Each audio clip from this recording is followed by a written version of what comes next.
My name is Anna, and at 1 o'clock in the morning I stood on a frozen sidewalk in Chicago's Gold Coast watching my father throw my entire life onto the concrete. He didn't just open the door, he hurled my laptop bag out, first the black leather skidding across the ice like a dead animal.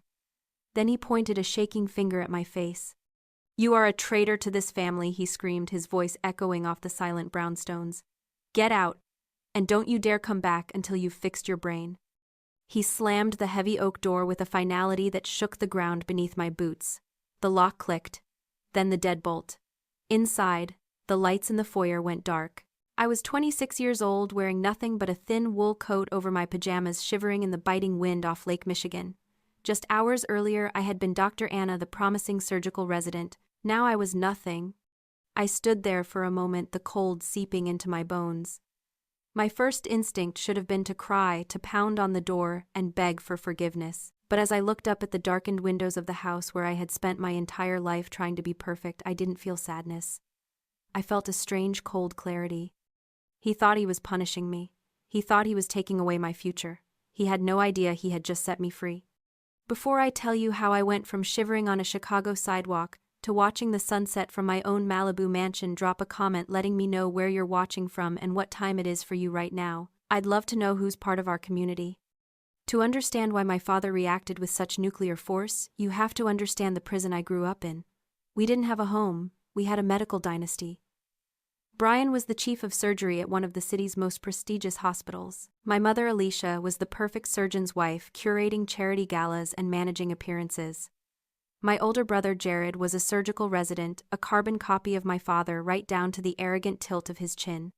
In our house, your worth was measured in publications, board certifications, and the ability to cut people open. Anything else was considered failure. Dinner was never just a meal, it was an oral board exam. My father would grill Jared and me on anatomy, pathology, and surgical techniques between courses. If we stumbled, the disappointment was palpable. It wasn't loud. It was a heavy, suffocating silence. It was the way he would turn his attention to the other sibling, effectively erasing the failure from the conversation. I learned early on that love in this house was conditional. You earned it by being excellent, by being exactly what he wanted you to be. But while I was memorizing anatomy textbooks, I was also living a double life. By day, I was the perfect medical student, then the perfect resident. I wore the white coat. I rounded on patients. I nodded when my father lectured me on the nobility of surgery. But by night, when the house was finally quiet, I opened my laptop and entered a different world. I taught myself to code. It started as a way to cope with the stress, a logical puzzle that didn't involve blood or death. But then I started noticing things at the hospital. I saw brilliant doctors, my father included, misdiagnoses because of ego or exhaustion. I saw rare diseases slip through the cracks because the symptoms didn't fit the standard textbook presentation. So I built something. I built an artificial intelligence diagnostic tool. I fed it thousands of case studies, medical journals, and imaging data. I taught it to see patterns that human eyes missed. I called it the silent architect. For 3 years, I barely slept. I would finish a 24-hour shift at the hospital, come home and code until my eyes burned. My hands, which had to be steady for surgery, would shake from caffeine and lack of sleep as I typed. I was exhausted, but I was also alive in a way I never felt in the operating room. Then the offer came. A major health technology firm had seen a beta version of my software. They didn't just want to license it, they wanted to acquire it. They sent me a letter of intent. The acquisition price was $30 million. $30 million. It was enough money to never work again. Enough money to build a hospital, let alone work in one. It was validation on a scale I couldn't comprehend. I thought foolishly that this would finally be enough. I thought my father would see this achievement, a technological breakthrough that could save millions of lives, and finally look at me with pride. I thought he would see that I wasn't just a surgeon, I was an innovator. I was wrong. That night at dinner, I placed the letter on the table. I watched my father pick it up, his eyes scanning the numbers. I waited for the smile. I waited for the congratulations. Instead, his face turned a terrifying shade of purple. He didn't see $30 million. He didn't see success. He saw an insult. "You're quitting medicine," he whispered, his voice trembling with rage. "To play video games." "It's not a game, Dad," I said, my voice shaking. "It's artificial intelligence. It is a diagnostic tool. It's going to change how medicine is practiced." "It is soulless," he roared, slamming his hand on the table. The silverware rattled. We save lives with our hands, Anna, with our skill, not with some computer program written by people too weak to hold a scalpel. My mother stared at her plate. Jared smirked, sensing blood in the water. You are throwing away a legacy, my father spat. You are embarrassing this family. If you choose this toy over your duty, then you are no daughter of mine. I tried to explain. I tried to tell him that this tool was better than any surgeon, that it had already diagnosed cases he had missed. That was the wrong thing to say. The look in his eyes changed from anger to something colder. Hatred. I had bruised his ego. I had questioned his God complex. And for a narcissist like my father, that was the only unforgivable sin. He stood up, grabbed my laptop bag from the chair, and marched to the front door. Get out, he said. And that brought me to the sidewalk, to the cold, to the silence. I checked my pockets. I had my phone. I had my wallet. I had the acquisition contract, folded inside my coat pocket. I didn't have my car keys. My father had co-signed the lease on my car, and he had kept the keys. Fine, I whispered to the empty street. Keep the car. Keep the legacy. Keep it all. I pulled out my phone and opened my banking app. The transfer hadn't cleared yet, but I had my secret savings. $1 million from the initial seed funding round I had never told them about. I wasn't destitute. I was just done. I called an Uber, whereto the driver asked when he pulled up 5 minutes later. I looked back at the house one last time. It looked small from here. Dark and cold. The airport, I said, and drive fast. I was done with the cold. I was done with the gray. I was going somewhere where the sun actually shined. I didn't beg to be let back in. I didn't call my mother to plead for mercy. I didn't text Jared to ask if he could reason with Dad. I knew my family. Mercy was weakness. Reasoning was rebellion. I checked into a hotel suite downtown, the kind with marble bathrooms and thread counts higher than my credit score used to be. I sat on the edge of the bed and opened my laptop.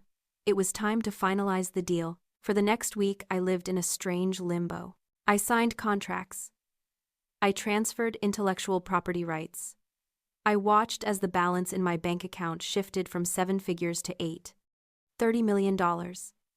It was a number so large it felt abstract. It was freedom in its purest, most terrifying form. But I couldn't stay in Chicago. The city was too small.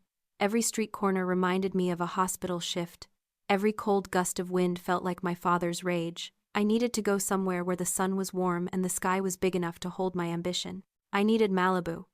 I found the house online. It was a $28.5 million glass mansion perched on a cliff overlooking the Pacific Ocean. It was everything my childhood home wasn't. Open, bright, transparent. I bought it sight unseen. 3 days later, I was standing in the living room. The space was enormous. Walls of glass retracted to let the ocean breeze flow through the house. Sunlight flooded every corner, warming the white oak floors. It was quiet, save for the rhythmic crashing of the waves below. I walked to the edge of the terrace and looked out at the horizon.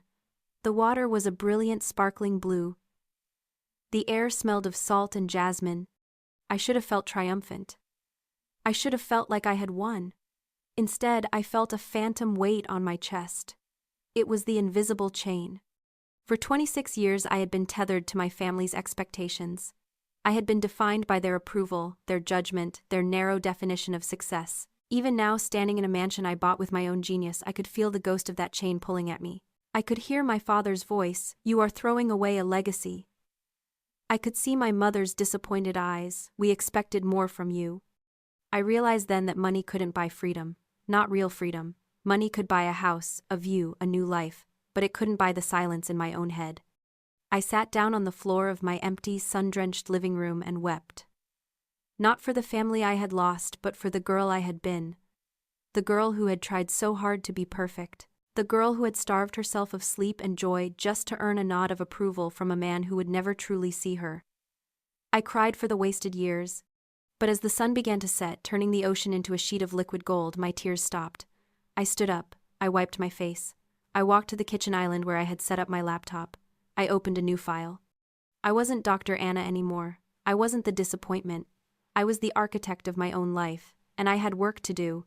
I started coding. Not because I had to, but because I could. Because in the logic of code, there was no judgment. There was only problem and solution. Input and output. And for the first time in my life, the output belonged entirely to me. 3 weeks later, I was no longer crying. I was working 18 hours a day, fueled by ocean, air, and adrenaline. My team, Jesse, my partner in both life and code, and 3 developers I had poached from Silicon Valley, had moved into the guest house. We were integrating the silent architect into the hospital network's mainframe. Then the article dropped. It wasn't just a press release. It was the cover of the Medical Journal of Future Tech. The headline was bold, black, and impossible to miss. The AI doctor is in. How a 26-year-old dropout built the $30 million tool that is replacing surgeons. There was my face. There was the number. $30 million. I hadn't spoken to my family since the night on the sidewalk, but I knew the exact moment they saw the article. It started with a text from my mother. Not, "Are you safe?" Not, "We miss you." Just, "We need to talk. Call me." Then the phone rang. It was Jared. "Anna," he said, his voice breathless. "Is it true? 30 million? "Hello, Jared," I said, my voice flat. "Did you need something?" "Mom is freaking out," he said, ignoring my tone. "She's crying. She says we didn't know. She says we were just worried about you, that Dad was just trying to motivate you with tough love." "Tough love," I repeated. "Is that what you call throwing your sister onto the street at 1 a.m? Come on, Anna. You know how Dad is. He's passionate. But look at you. You did it. You showed him." His voice shifted, becoming oily. "Hey, listen. Since you're doing so well, I'm actually looking for investors for my private practice. Family helps family, right?" I hung up. Then my mother called. I let it go to voicemail. I listened to it later, standing on my deck with a glass of wine. "Anna, darling," her voice trembled. "Please pick up. We are so proud of you. We always knew you were special. Your father is. He's just complicated. But he loves you. We all love you. Please come home. We can fix this." I looked at the phone. "We always knew you were special. 3 weeks ago, I was a traitor.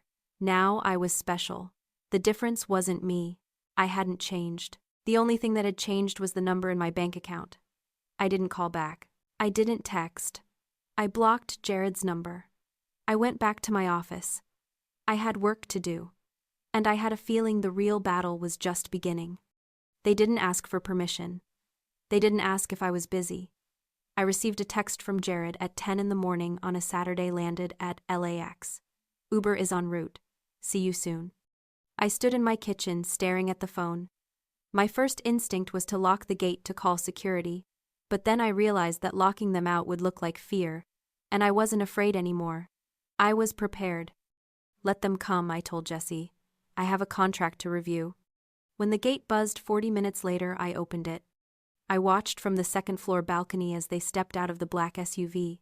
My father, Brian, looked smaller against the backdrop of the Pacific Ocean. My mother, Alicia, was already smoothing her dress, checking her reflection in the glass entryway. Jared was filming the house with his phone, his mouth hanging open. They looked like tourists in my life. I met them at the door. I didn't offer hugs. I didn't offer drinks. I greeted them with the same professional detachment I used for venture capitalists. "Welcome," I said. "Come through to the deck." They walked through the house in stunned silence. They touched the Italian marble countertops. They stared at the art collection. They were smelling the money. I could see the calculation in my father's eyes. He wasn't seeing a home. He was seeing an asset. He was seeing his legacy restored. We sat on the teak deck furniture overlooking the cliffs. The silence was heavy, broken only by the sound of the waves. Finally, my father cleared his throat. He leaned back, crossing his legs, attempting to reclaim his position as the patriarch. "Well, Anna," he said, gesturing around with a magnanimous sweep of his hand.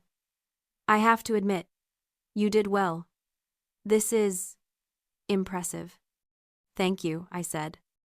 "And I've been thinking," he continued, his voice taking on that lecture hall cadence I hated.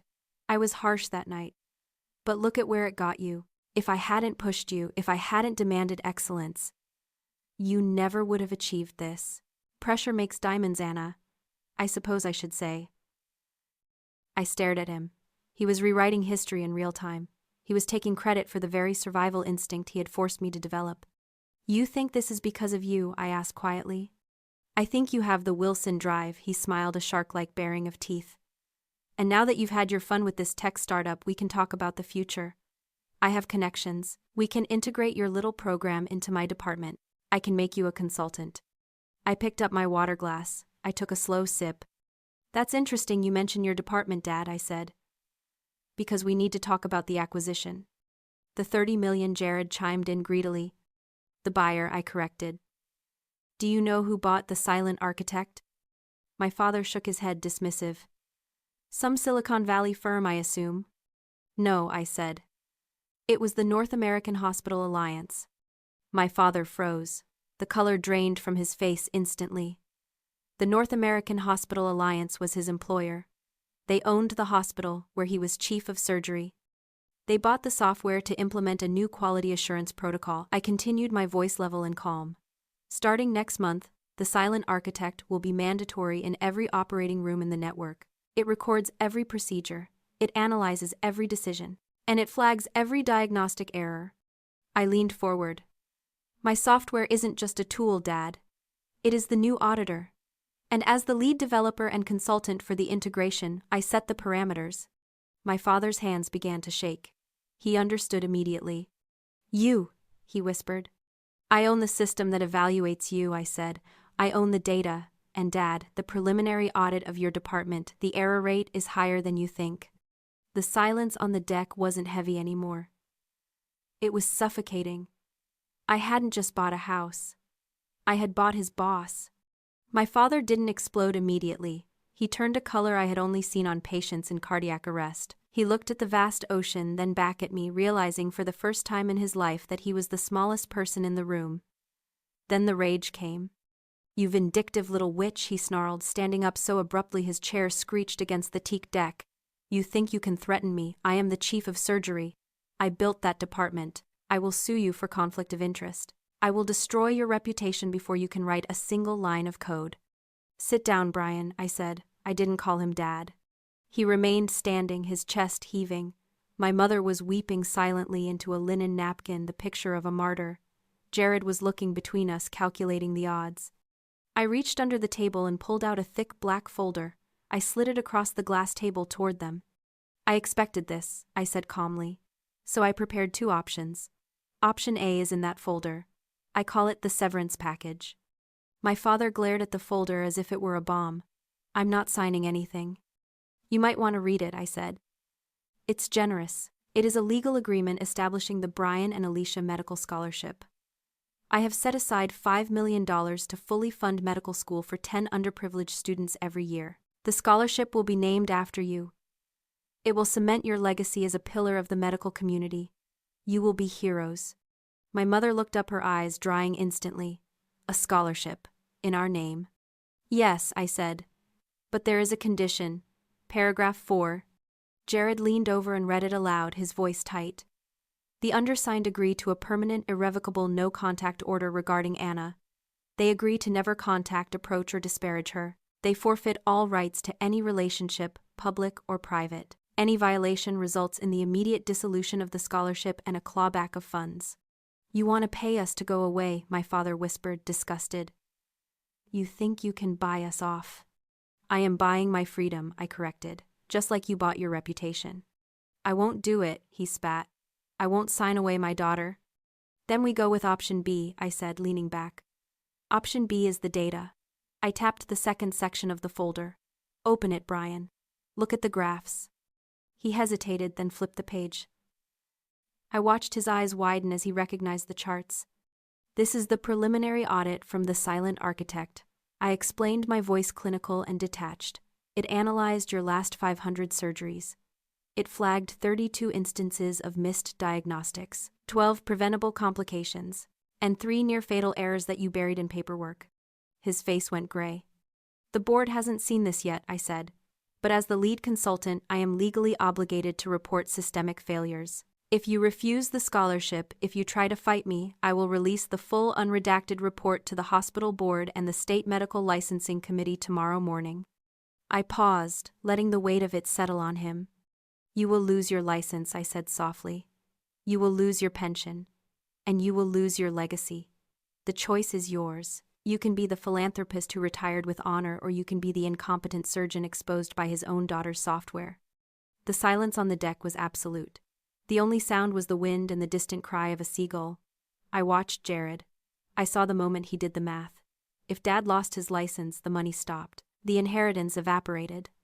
"Dad," Jared said quietly. "Sign the paper." "Jared," my mother gasped. "Sign it," Jared repeated, his eyes fixed on the scholarship amount. My father looked at me. He was searching for something: fear, hesitation, love. He found none of it. He saw only a mirror reflecting his own transactional nature back at him. He realized then that he hadn't raised a failure. He had raised a shark. He sat down. He pulled a gold fountain pen from his pocket, the one he used to sign prescriptions. His hand shook just a little. He didn't look at me as he signed. He signed his name with a violent scratching flourish. Then he passed the pen to my mother. She looked at me, a single tear rolling down her cheek, waiting for me to stop her. I didn't blink. She signed. Jared signed as the witness. It was done. They had chosen the image of a perfect family over the reality of having a daughter. They had chosen the lie over me. "Thank you," I said, pulling the folder back. "You have your legacy. I have my life." "You are cold," my father whispered, standing up. "You are ice cold." "I learned from the best," I replied. I stood on the driveway and watched the black SUV disappear around the bend of the cliff road. I didn't wave. I didn't cry. I just watched until the last glint of sunlight off the bumper faded into the distance. It was over. The tumor had been excised. The margins were clean. I turned back to the house. The glass walls were reflecting the sunset, turning the whole structure into a beacon of fire and gold. Inside, I could see Jesse walking across the living room carrying 2 glasses of champagne. He saw me and smiled, a real smile, one that didn't want anything from me other than my happiness. I walked inside. The air conditioning was cool against my skin, a stark contrast to the heat of the confrontation. "Did they sign?" Jesse asked, handing me a glass. "They signed," I said. "It cost $5 million, but they signed." $5 million for peace of mind," he said, clinking his glass against mine. "I'd say that's a bargain." We walked out to the edge of the infinity pool. The Pacific Ocean stretched out before us, vast and indifferent. I took a sip of the champagne. It tasted like victory. But as I looked at the horizon, I realized something important. This wasn't just about winning. It wasn't just about the money or the house or the fact that I now effectively owned my father's career. That was just leverage. The real victory was internal. For years, I had thought that revenge would look like destruction. I thought I wanted to see them suffer the way I had suffered. But standing here in the quiet aftermath, I realized that true revenge isn't about burning their world down. It is about building your own world so high that they can't even reach the doorbell. I had spent my life waiting for them to give me permission to be great. Today I realized I never needed it. I had built the silent architect in the dark, without their help, without their belief, without their love. My worth wasn't a reflection of their approval. It was an independent fact, verified by data, backed by hard work, and solidified by the $30 million in my bank account. I looked at Jesse. I looked at the code scrolling on the monitors in my office, visible through the glass walls. That was my family now. That was my legacy. My father had his name on a scholarship. He could pretend to be a hero to the world. Let him have the applause. I didn't need it. I had the truth, and I had the freedom to live it. I took a deep breath, filling my lungs with the salt air. I felt lighter than I had in 26 years. The invisible chain was gone. To the future, I whispered to the ocean. To the architect, Jesse corrected. I smiled. I wasn't Dr. Anna anymore. I wasn't the disappointment. I wasn't the exile. I was Anna. And for the first time in my life, that was enough. If you have ever had to choose between your own happiness and your family's expectations, hit that like button and share this story. You never know who needs to hear that it is okay to walk away.